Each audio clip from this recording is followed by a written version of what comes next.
Bonjour tout le monde, ici The Gentleman 14 et bienvenue à ce vidéo qui sort un peu de l'ordinaire. J'avais envie de vous faire une vidéo un peu plus axée sur le Stat Hammer, donc les statistiques, démontrer des statistiques au sein d'une unité en particulier. Aujourd'hui, je vous parle des Fulminators, donc les Dracothian Guard Fulminators des Stormcast. Stormcast, on sait qu'ils ont eu leur livre tout récemment, donc on commence à voir de meilleurs résultats pour la faction.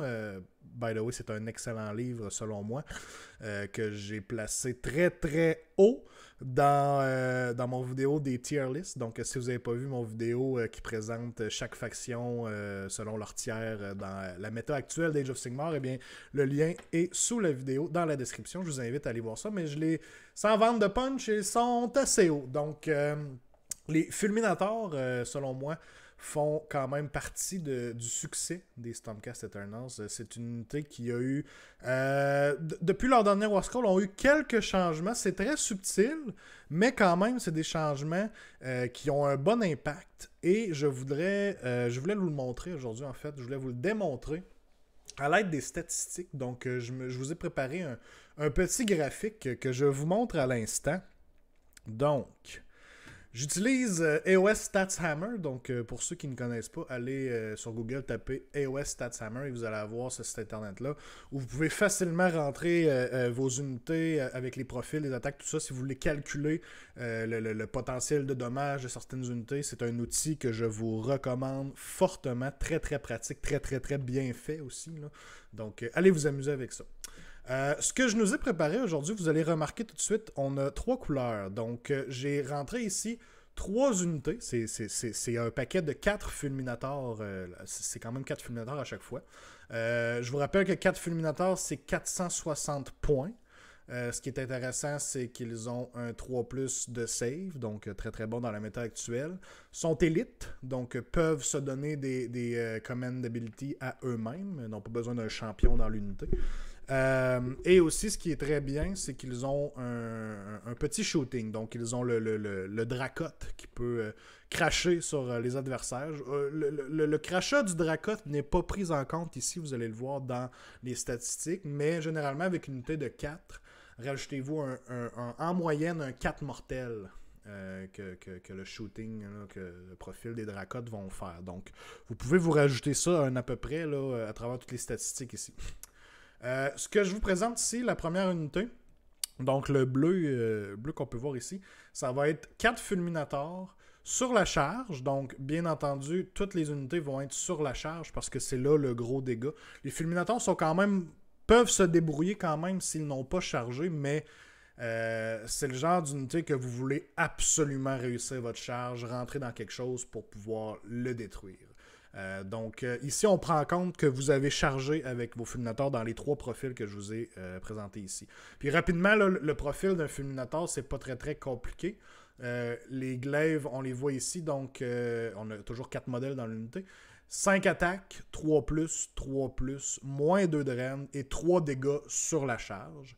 Et on a les bites des Dracoths, donc 3 attaques, 3+, 3+, moins 2, 2 dégâts, donc très très bon aussi. Ça ici, c'est le profil sans buff, donc on n'a rien du tout, pas de debuff non plus, c'est vraiment plain, simple. On a notre dégât ici qu'on remarque tout de suite avec la table, vous allez voir avec le graphique, mais on le voit bien avec la table ici. Donc contre un 2+ de save, on a quand même un 18,67 wound en moyenne.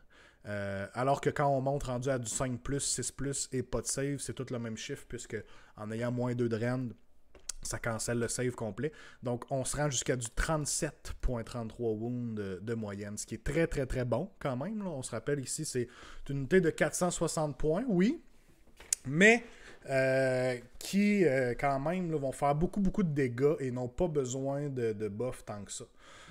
La deuxième ligne que je vous présente ici, ce sont 4 Fulminators sur la charge, bien entendu, mais cette fois-ci avec All Out Attack, qui, selon moi, est le buff le plus facile à leur donner, hein, puisque les fulminateurs, comme je disais tantôt, sont élites.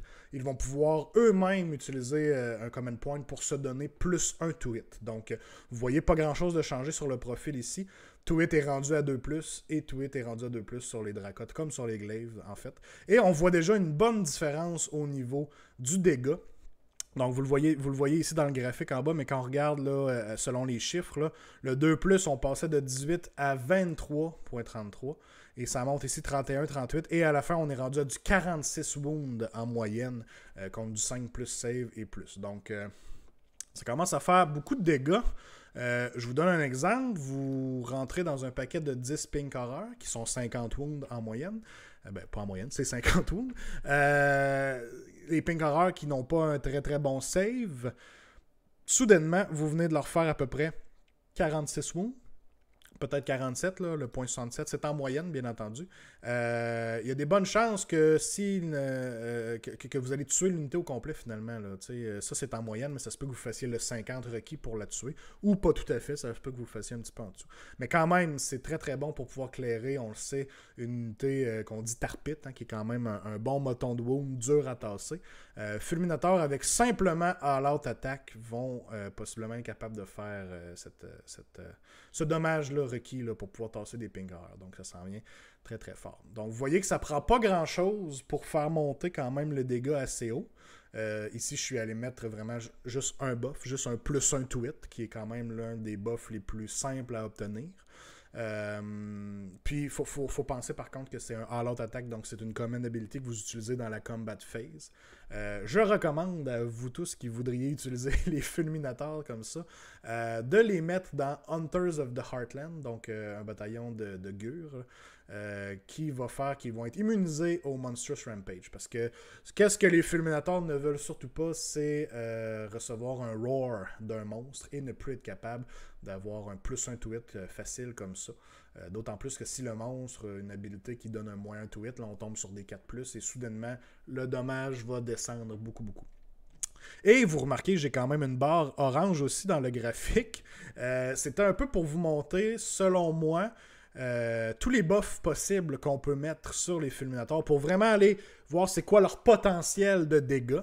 Donc ici on a All Out Attack, Celestial Blades qui est un spell quand même relativement facile à caster qui donne +1 to wound, un excellent buff. Et Bless Weapons, qui est une prière qui fait que nos 6 to hit vont exploser. Donc, vont devenir 2 hits au lieu de 1 hit. Donc, vous voyez le profil ici, ont été changés pour du 2+.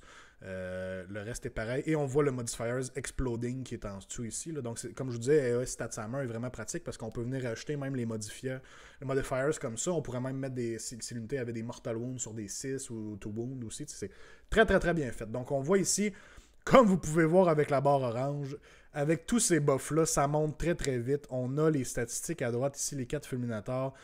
Sur la charge toujours, sur du 2+, vous êtes rendu à du 35 wounds de moyenne. Ça veut dire que vous chargez un méga gargant, qui est même pas possible pour lui de se ramasser sur du 2+, généralement.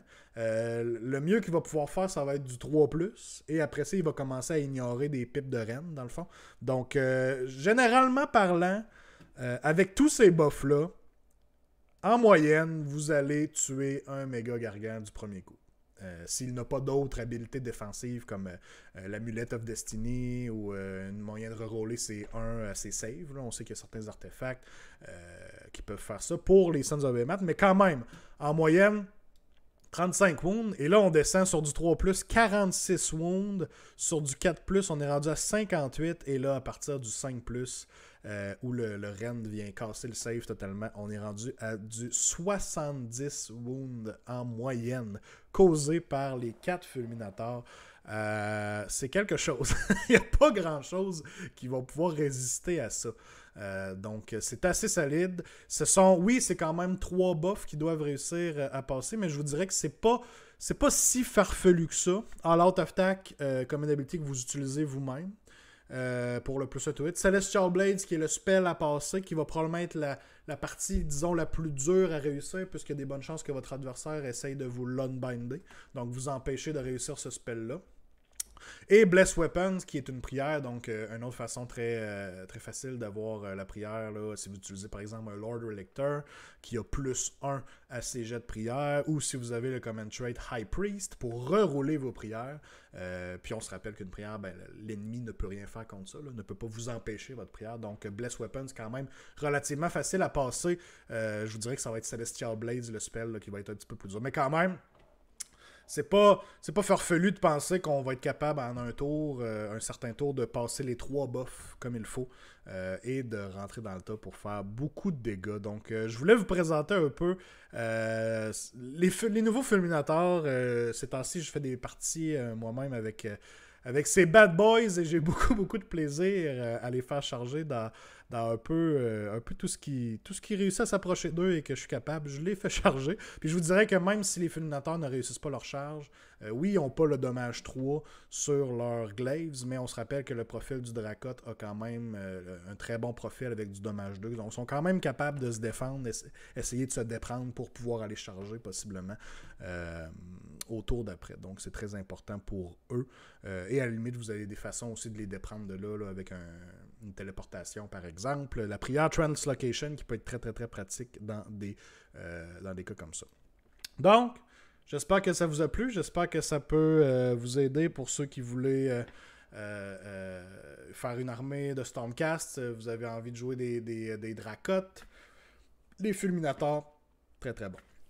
Un excellent hammer qui va faire beaucoup de dégâts. Ou si tout simplement vous jouez contre du Stormcast, eh bien, vous saurez à quoi vous attendre lorsque vous allez voir ces gentils messieurs sur la table en face de vous. C'est à faire attention. Donc, merci à vous si vous avez apprécié. Lâchez un petit like en bas du vidéo. Et si ce n'est pas déjà fait, abonnez-vous à la chaîne. C'est toujours très apprécié.